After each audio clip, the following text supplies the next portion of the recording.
আমাকে দেখা যায় আমি কোথায়, খুঁজে বের করতে পারবেন? আমি এমন একটা জায়গায় যেখানে একটা পরিবার ছিল একটা সময়, যেখানে একটা সংসার একসাথে থাকতো। এটা একটা গ্রামে, চারদিকে ফসলি জমিন ছিল, আর এই বাসাটা এই জমিনের মাঝখানে ছিল। পুরোটাই ডুবে গেছে, পুরোটাই ধ্বংস হয়ে গেছে। এখন এই মানুষগুলো বিভিন্ন জায়গায় যে ভাড়া থাকতেছে। আমি এই জায়গাটা আসতে যেই আমার প্রায় হাঁটু পরিমাণ পানি এইখানে আমার ভেঙে আসতে হয়েছে। এদিকে তাকাবেন পানি ডাইনে বামে। আজ থেকে একদিন আগেও এই আশেপাশের প্রত্যেকটা বাড়ি ডুবে গেছিল। তো এই হচ্ছে এই এলাকার অবস্থা।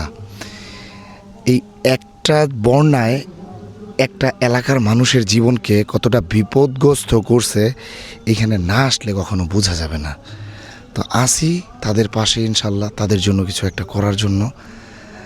আপনাদের দোয়া তাদের জন্য থাকবে, ইনশাল্লাহ তাদের জন্য দোয়া করবেন যে তাদের লাইফটাকে রিকভার করতে পারে। আঙ্কেল এখন কোথায় থাকেন? আগে তো এখানে ছিলেন, এখন আগে ওই আশ্রম আচ্ছা আচ্ছা, এখন এই বন্যায় এখন কোথায় যেয়ে উঠছেন? এইদিকে আশ্রয়কেন্দ্রে উঠতেছি। আশ্রয় কেন্দ্রে উঠছেন। হ্যাঁ, তো আপনি নিজের বাসায় এখন ফেরত যাবেন না? নিজের বাসা এখন ইয়ে না, আমার বাসা এখন আসতে দিলে। এখন নিজের বাসায় চেষ্টা করতেছেন, হ্যাঁ, দেখতেছি। দেখতেছি। এখন এই বাসায় কিভাবে থাকবেন?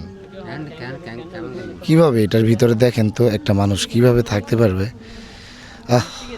আমরা কত সুন্দর একটা লাইফ আমাদের লিড করি, আর এখানে মানুষগুলো, এটা চিন্তা করেন, চারোদিকে পানি, কোথায় যাবে?